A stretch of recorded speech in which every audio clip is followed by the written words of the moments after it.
Today, I'm gonna do the recap of the Philadelphia Marathon 2022. So, man, this was like one of the big races. Well, this was my A race of the year. So I started the year off doing looking to do a triathlon, and just because of time, I wanted to give myself a proper time to get used to the water. Um, I wanted to come back for that sub 4 hour marathon. I did the Pittsburgh Marathon earlier in the year in 2022, so I didn't break that. I didn't get the 4 hour marathon in that race. My official finish time in the Pittsburgh Marathon was 4 hours and 32 minutes. I mean, my before then, I think before my first marathon, I finished in 6 hours.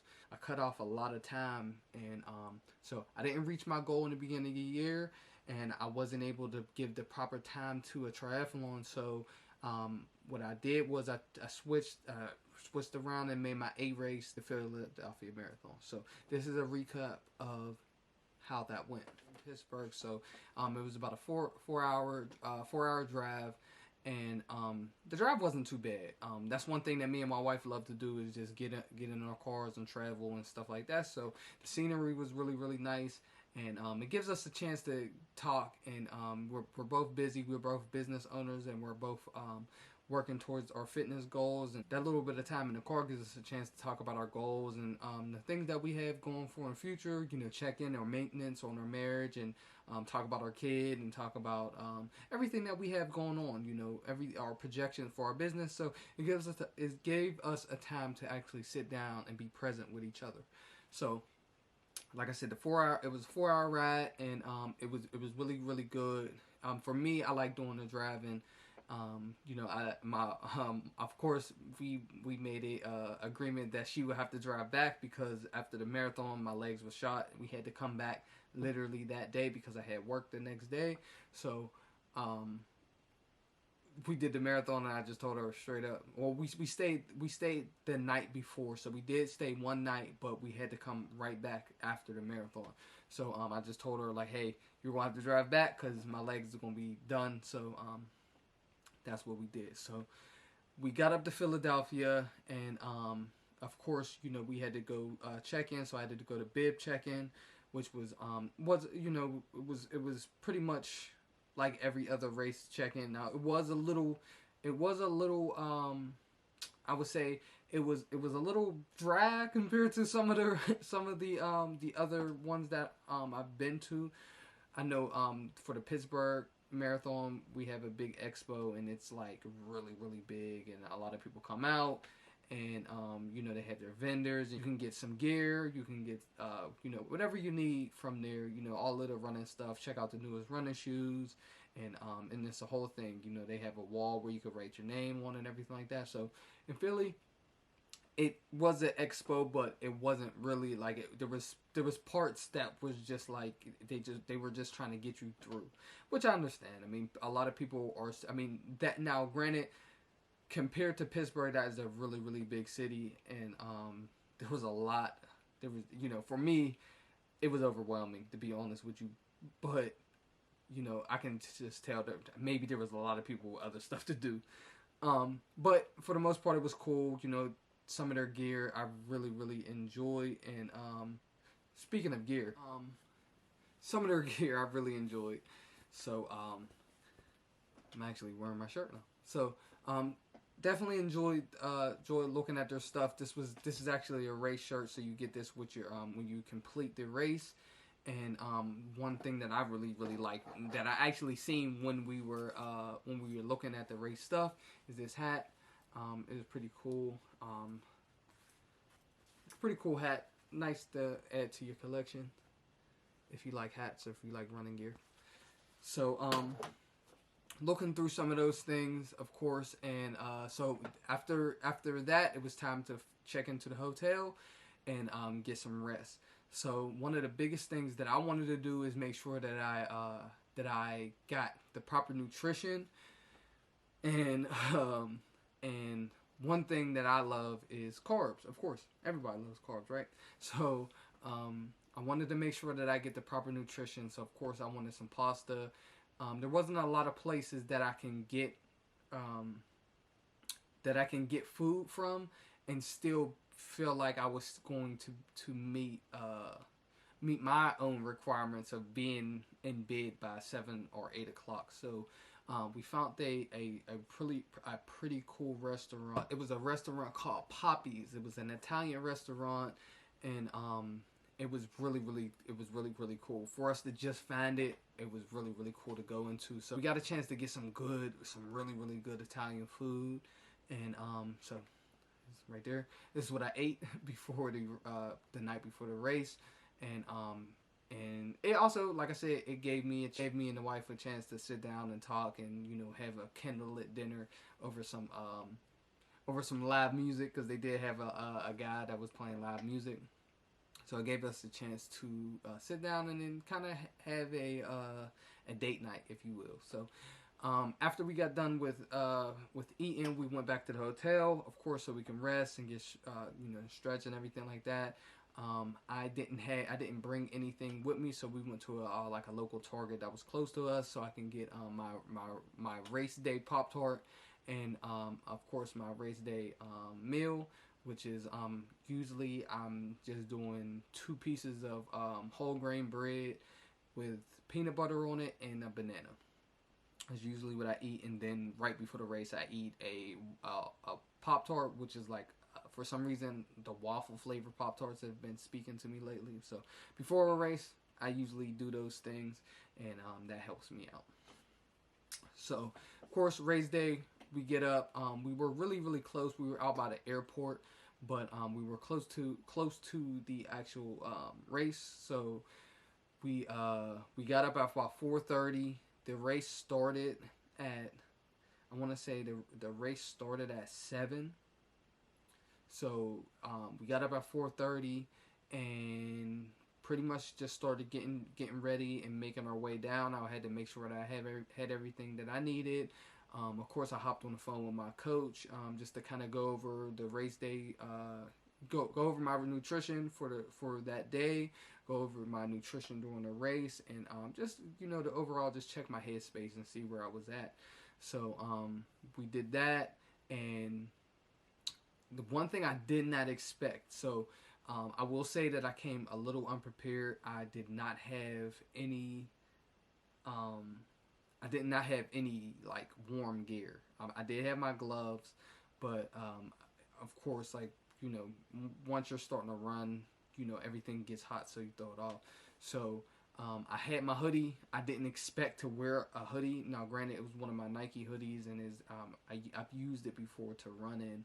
It was a fleece hoodie, but I just kept it on because it was really it was super cold. One thing that I did not anticipate is the check-in. There's a race check-in that you have to go through, or racer check-in, or anybody who's doing the actual marathon. You had to go through security check. And these lines, when you first seen them, they were like almost blocks long. Like they were, I'm no exaggeration, they were blocks long. So we actually had to wait in line to even get checked in. So by the time I got checked in, said goodbye to my wife. She would, it was her first time in a new city as well. So we had to figure out a game plan with her. So shout out to my coach for, constantly checking in on her and being on the phone with her to make sure that she was safe in the proper areas. So literally seconds, I got off the phone with I got off the phone with my coach, and I went to the bathroom, and I literally gave my wife a kiss through the fence, and then 5 minutes later, the race started.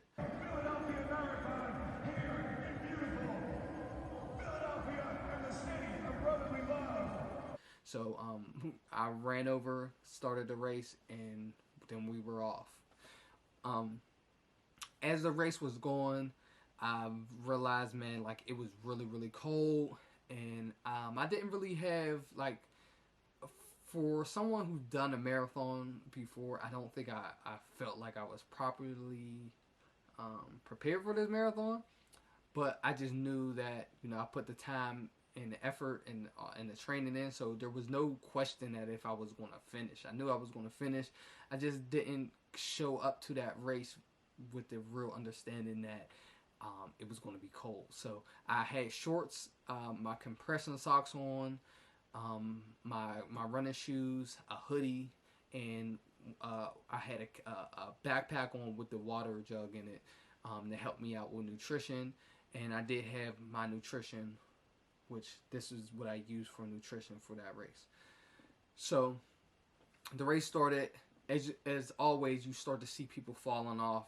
You know, they just bit off too much that they can chew, or they just kind of got tired. So, and also you get caught up in the running. Like the first mile, everybody's like running and they feel good. I mean, and you're with people and you just feel like it's very, very easy within the first 5K of a marathon to get out of your race, because one, you're bobbing and weaving through people, but then also you're starting to run with people that might be at a higher pace than you. You're feeling good, and you have to constantly remind yourself like, hey, run your race, because you can like exert too much effort, and then now you're 13 miles in and you ain't got nothing to give. So it's very, very it is very, very important to run your own race when you're doing these marathons, because you can get caught up in the crowd. About 4 miles in, I felt really, really good. My pace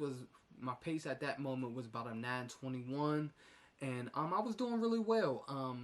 So my goal was to be able to stick around the 9. I think my coach said around the 9 from 9:15 to 9:09 pace. Now, granted, we both understood that we were going to start the race off a little bit slower, but we were going to pick up as well during the race. So around 5 miles, I kept saying to myself, man, throw in some eights. I just kept repeating that to myself. So for the next 3 miles, I did it at about an 8-minute, 8:55 pace. So I was able to throw a couple eights in there, as I would say, kept saying to myself, throw a couple eights in there. So that was really, really good. I mean, the beginning of the race, my goal was to make sure that I got a sub 2 hour marathon, the sub 2 hour half a marathon, and I would say I got pretty close. It was very, very close. I was able to keep those paces up. So that was really good, but I know, and even from past races that I had, me and my coach talked about that mile 18. For some reason, when I get to mile 18, it just gets really, really hard for me. It just, for some reason, every time I hit mile 18, every marathon that I've done, mile 18 has always been a determining factor. So my goal was to keep pushing the 9s, keep pushing the 8s, but at that point, sadly, I started pushing out 10-minute paces. My lowest pace was a 10:05, and my highest pace I would say was an 11:16 pace. So after that 18 mile, man, it just kind of broke down, and my mind just went to just finish the race. There was a couple moments, I would honestly say, like there was a moment when I got to mile, I would say, mile 10, and it was a little rough. Like, I would say that there was moments in this race where it definitely got tough for me, and one of the biggest things that I take away from this race, though, to be honest with you, and to take forward to my future races, I did not stop once. I did not stop one time. So I finished the race. My overall finish was 4 hours and 18 minutes, and for those 4 hours and 18 minutes, I did not stop one time to go to the bathroom. I had all my nutrition on me, and at some point, I just threw my bag. For the last 3 miles, for the last 5K, I just threw my bag off and kept it rolling. So that was pretty cool. So of course, when I got done. So this is the funny part. So when I got done, honestly, the last mile was very, very tough. The last mile was tough because it kind of was like a little bit of an uphill to finish. I know it's flatter than the Pittsburgh Marathon, and that's what me and my coach was talking about. But man, those little gradual hills like got me. But that's something that I would think about going forward, is just doing a little bit more hill work. But I got done. That last mile was tough. I kept thinking like, man, where's the finish line? Where's the finish line? Where's the finish line? So finally got across the finish line, and my first thought was just to fall, and like, but I was like, I'm not getting back up if I fall. And then the coldness hit me because I've been running in the cold, so my body temperature started to like, realize like, or my body period just started realizing like, oh, it's cold out here, and you've been sweating, and so that was definitely not a great combination once I got finished. So I got really really cold. I don't know what those foil things are for, but I mean they wrapped one around me. I still have it because I thought it was cool, but I have no clue what this thing is for. I guess it's to keep you. I guess it's to keep you warm, but I mean it was cold, so it did not work. So we went through and got our nutrition. They was handing out granola bars and bananas and Gatorade and things like that, noon tablets and stuff like that. Of course, I see my wife start crying, break down and crying. One, I didn't reach my goal, but two, I really, really like, I gave it all I had, and to see my wife and to know she supports me 100%. And to know that I definitely gave it 100%, I just started crying, and we hugged and stuff like that. And next thing, of course, I got my medal.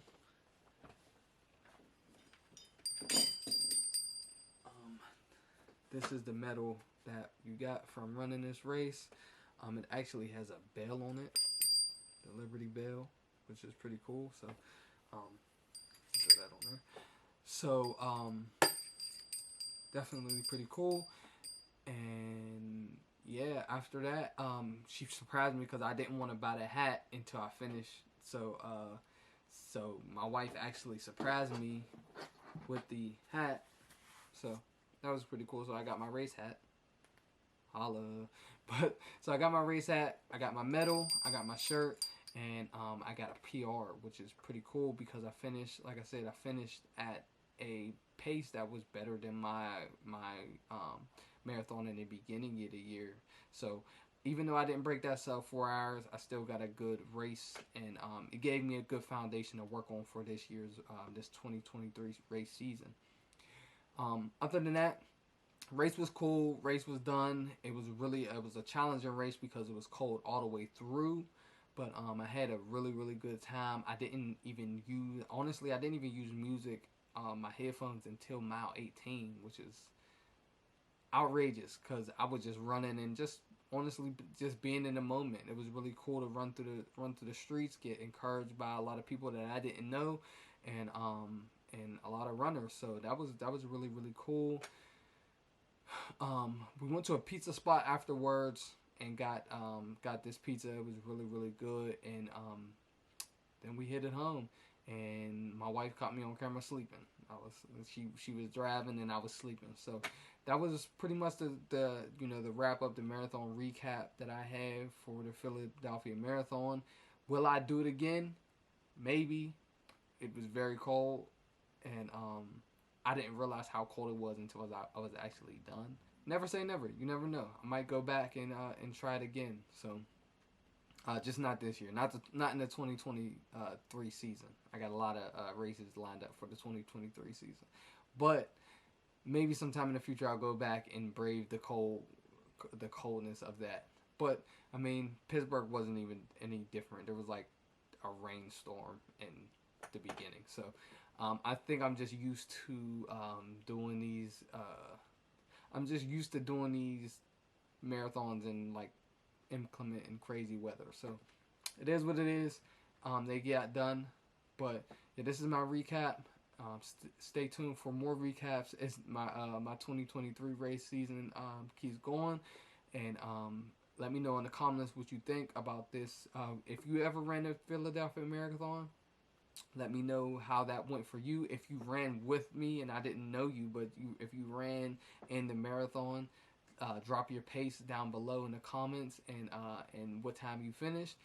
And yeah, thank you for watching this video. Stay tuned for more. Like this video, like, subscribe, share, and Follow me on Instagram, Clutch Endurance. And yeah, man, that's about it. So, peace out. All right, y'all. It is over. We are leaving Philadelphia. My husband completed the Philadelphia Marathon in the cold. My son is going to have a field day with this.